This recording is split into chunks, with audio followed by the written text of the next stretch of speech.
I'm here with Joel Bonds, who is the 2019 Grawemeyer Award winner in music from the University of Louisville. He's from the Netherlands, and this is your first time to Louisville, Kentucky, right? Right. Well, first off, welcome to Louisville. Thank you very much. And congratulations on the win. Thank you.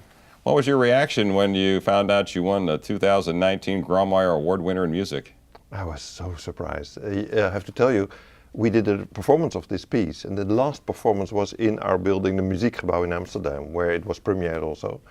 And I wanted to say hello to the musicians 5 minutes before they went on, as you do. Mm-hmm. So I bumped into the director of the festival, the Cello Biennale, and he said, wait, I have to tell you a secret. I just got this phone call from Kentucky. It's unbelievable, you've got the prize. And I was, what?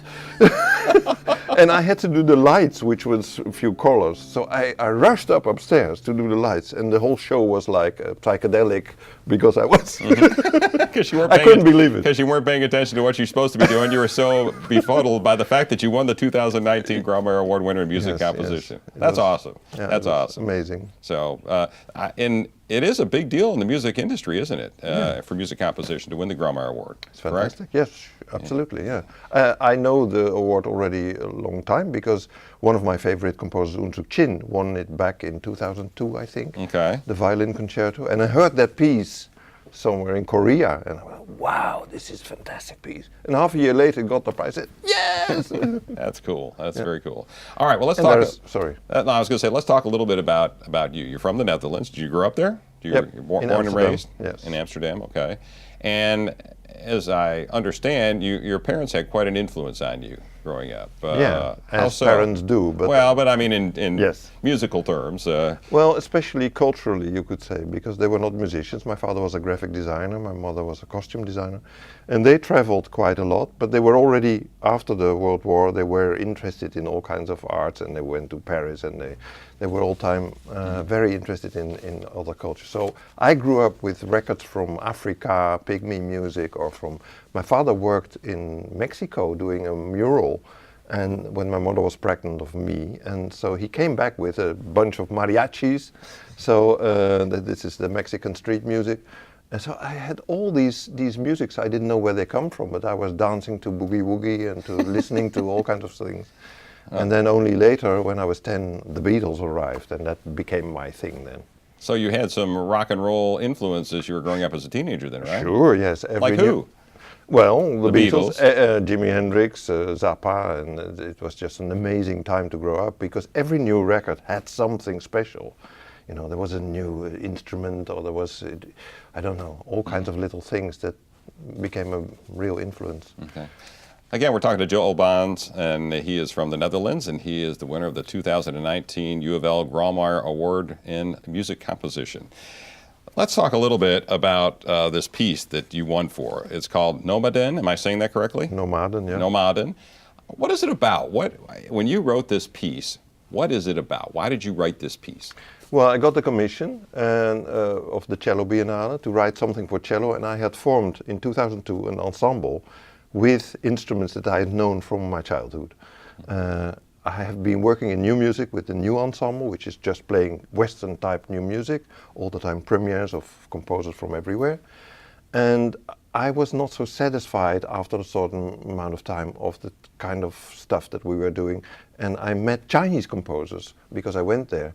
And I asked them, can you also include some Chinese instruments so that we have a combination? They said, yes, we do that all the time. So, and we started doing that, and then I began to dream of a world ensemble, a world orchestra, with all the different instruments from different places, because we have a rather limited view of instruments in the West. We think the piano, the guitar, the flute, that's it.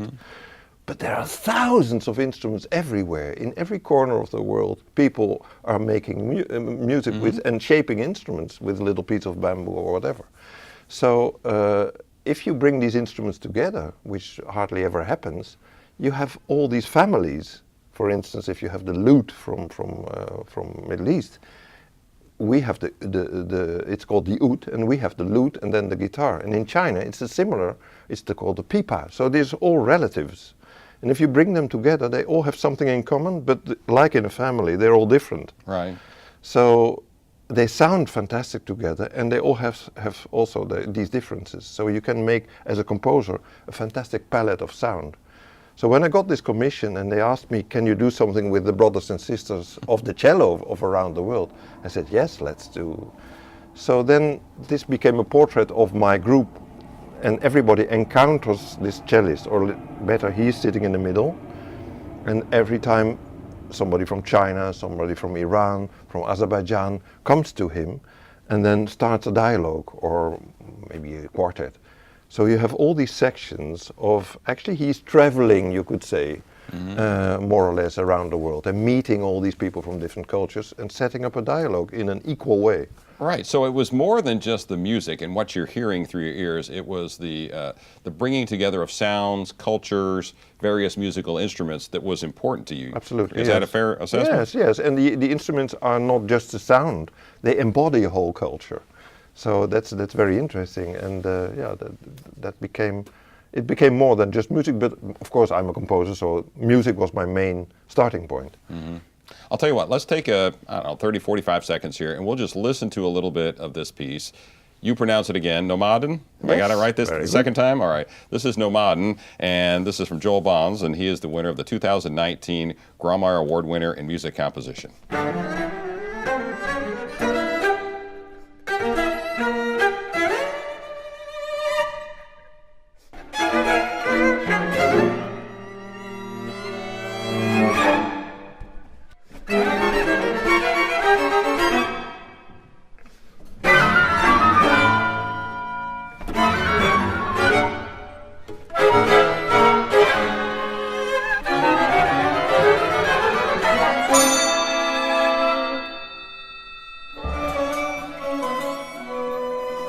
So as you listen to that piece, those who have an untrained ear, perhaps like me, what should they be able to hear? What can you pick out of there that might sound different than a traditional guitar or a traditional cello or something like that? What are some of those instruments, in other words, that you used in that piece? You want me to say something about the instrument? Yeah, yeah. Okay. Well, depending on what you you have been playing, you have the Chinese erhu, which is erhu means two string. It's a fiddle, and it's very interesting. It's a very nasal sound, and that's of course family of the cello.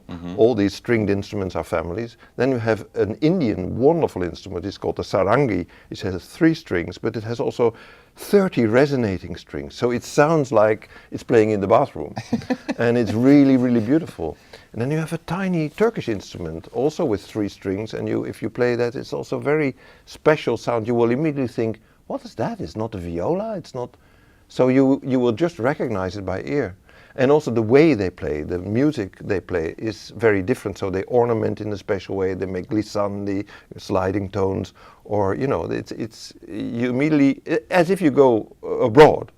And you come into another culture and you ask, tell me about the houses that are different. If you see a mosque or, I don't know, Islamic architecture, you immediately know that's not ours, it's something else, and it's beautiful. Now, this music has been played by some different groups, but because you have all these different otherworldly, intercultural instruments from all over the world, it wouldn't necessarily be easy for the New York Philharmonic or someone to just pick up and say, you know what, we're going to play that tune by Bonds, because you'd have to go all over the world to get these instruments, right? That's true, yes, yes. And especially I also wrote it for these musicians, so some of them can't read music, so I know them very well, so I gave them something that they could also improvise within a context that I give them.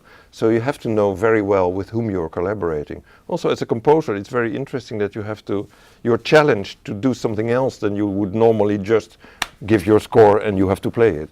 It's much more a collaborative thing. And it's not so easy if other people would like to play it, but you know, I made also adaptations of some other pieces for well, like in the times of Bach, things were also adapted for a cello piece, for lute, for instance. So you can change, you know. Once you have the musical material, you can say, okay, let's try it on that instrument. Okay. And, you know, a kid that grew up liking Jimi Hendrix, how does that kid that's interested in the guitar that, you know, likes Jimi Hendrix and the Beatles. How does he wind up doing music like this? How did it happen? Well, as I told you before, Right. I had all these influences from folk Right, music all over and, the and place, art yeah. music from Persia and so on. But then later I went, of course, when I started making my own songs, they became so difficult that I couldn't play them anymore. So I thought now it's time to study. I got to the conservatory and there I learned about Bach, really- Beethoven, Bartok and so on. And then you easily become interested in the great composers of the 20th century like Stockhausen and Boulez and all these Ligeti. So I studied very, very hard and I went abroad to Italy and to Germany. And I got my craft and I got my tunnel through which you have to go. And then later I thought, yes, but it's not really what I actually want to do. I want to have music is more than just a kind of intellectual or dry thing. Yeah. I went to music because I was dancing on Albert Hammond's the boogie. So I want this joy in music. Some of the new music is joyless, I think, and it's too serious for me. So I then thought maybe I can do something with all these great musicians that bring me to tears. When a Persian musician improvises, you know, you're choking up because it's so beautiful. On that note, your music is bringing joy to lots and lots of people, and obviously it impressed the judges of the Grawemeyer Award. So again, congratulations on winning the 2019 Grawemeyer Award in Music Composition, and thanks for coming to the University of Louisville. Thank you so much. I'm very, very pleased. Joel Bonds from the Netherlands, winner of the 2019 Grawemeyer Award in Music Composition.